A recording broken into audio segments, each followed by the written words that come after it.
dying. Well, one thing we for sure know is that we're seeing a ton of backwards offers where the mileage is higher than the pay, offers like this.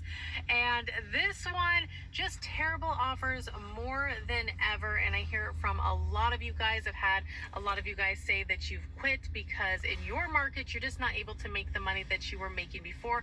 A lot of you guys have gone back to a 9 to 5 or really cut back on delivery driving. The bottom line is, sorry about that interruption. it's just not the same that it used to be. Now, sure, you can still come out here. Yes, you sure can still come out here and make money. Welcome back to my channel, where I give you tips and tricks on how to do your best in the gig economy. That was one of my YouTubers that I normally follow to give me her perspective and insight on the gig economy, especially right now, where deliveries like Uber Eats, DoorDash have very low paying offers. And basically the dollar per mile ratios on some of those offers are just like not really worth it. But this is where the essence of multi-apping comes into effect, especially if you want to be able to stay in the game. Now, I've been doing the game for over 7 years now. I was actually doing my resume and doing my taxes, and I came to realize, oh my God, I've been doing this for 7 years. And in the 7 years experience, I've always come to realize that the only way to exist out here is to multi-app. Whether you have 2 apps or 3 apps, and just doing your best out there to the best of your ability. Okay, and leave it in the comments below. Let me know. Are you guys multi-apping out there? Are you guys doing your best out there? Are you guys using 2 apps instead of 1? I mean, everybody's situation is totally different. It's not the same. And I totally get where she's coming from, because I believe she does Uber Eats, DoorDash, Grubhub. And yes, it isn't the same as it used to be in the past. But this is how you have to adapt. This is how you have to go. This is how you have to stay consistent all the time, every time. You have to be able to have a process, okay, a structure, systems that are in place that make it possible to coexist in this environment. Basically, you have to know the days that you can work, the hours that you can work, the market that you can work in, the apps that you're using, and that's just the external part of it. The internal part too, where you're not hard on yourself, you don't gain frustration from all the stuff that goes on out here when it's slow, when it's bad. Okay, it's always about keeping yourself in the game of doing gig work. And again, everybody's situation is totally different. I'm doing this as a full-time thing, and right now more than ever, I've kind of like reached the capacity level of how much money I can make with this. Now it's a decision and a choice of either staying in the game and hitting my cap and going as far as I could, or growing beyond the game, which is basically either finding other gig apps to increase my income, or basically start looking for a career and see what's out there. I mean, I'm all about growth. I'm all about always trying to improve and trying to get better. If I go in the area of courier services, I will definitely look for stuff in the courier service industry, so that this way I can be able to make more money and increase my income and still stay in the gig economy. But if I decide to start looking for jobs and see if I can make something that's going to break past that cap of how much I'm making right now, well, I'm going to go that route too. And I'll still keep doing gig work because basically I can, so everybody's situation is totally different. Teenagers can do this and they can just make just a little bit of money just to keep them going while they still stay at home with mom and dad, or while they stay in their universities. Single moms like my friend, who I know does this while she waits for the next job to actually come up, so then she can leave that, but she'll still keep doing this on the side. The gig economy is very vast and very flexible and can be used in any way, shape, or form that you see fit. I've been doing it for 7 years, and I've come to realize I've gone as far as I could. Now, what do I want to do with this? Do I want to branch out into maybe another gig app to increase my income, or do I want to look for a job?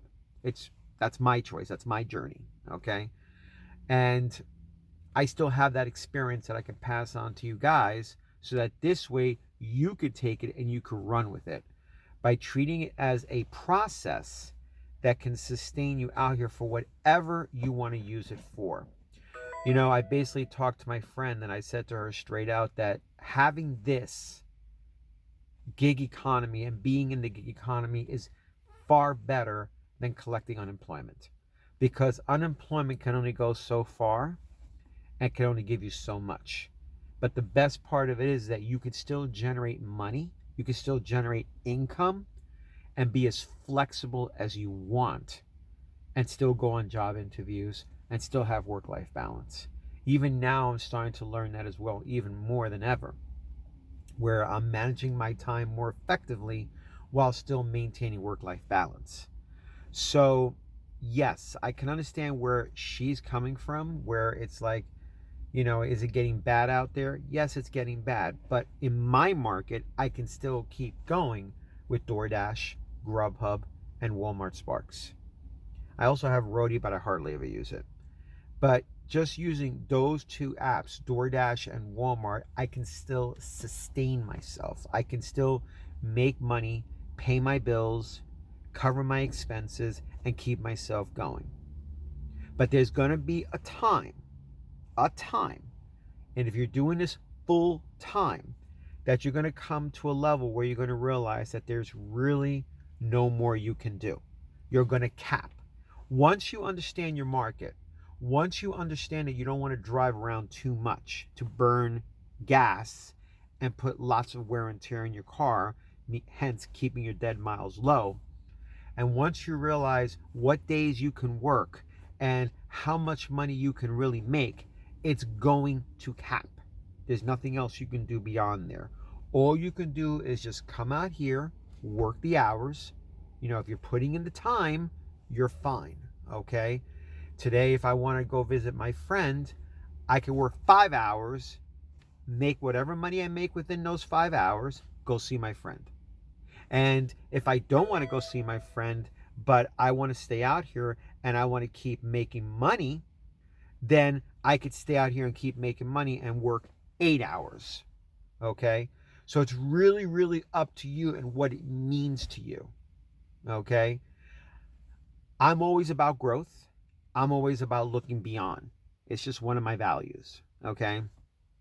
And for me to move from retail into doing this and taking the skill sets that I had in retail and applying it to the gig economy, and then building this YouTube channel as well too, and just keep my options open, which I can do because I love it.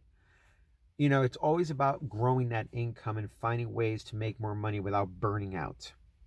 So that being the case, is it bad out here? It all depends on the perspective of how you feel. It's very subjective. Maybe her market is very bad because maybe the time that she's working, the hours that she's working. I don't know. I'm not in her market. I know my hours and I know when I work. So it's always subjective for every single person. And there will be times when you will hit a max and you won't be able to go beyond what you're already making, and you may want to make more. It all depends on you. So is the gig economy very strong? In my perspective, in my way of doing things, yes, it's still going strong. Can I keep going? Yes, I can keep going. But will I make more? I'll probably just cap at a certain level, but at least I will have better sustainable income that I can call my own, that's better than unemployment. So that this way I could still look for other jobs, search for other jobs, and increase my income over time, whether it's in the gig world or whether it's in the real world. So you let me know how you guys think of that. Do you feel that it's still sustainable? Do you feel that your market is still strong? reach out to me. Let me know. I'd love to be able to talk to you guys about it, and we could chat in the chat below. Again, feel free to leave 2 likes on me, subscribe to my channel, where I'll always give you 7 years of experience to let you know how it is out here. And check out my store below, and hopefully you'll find some good items in there that will assist you in the gig world as well too. Have a great day.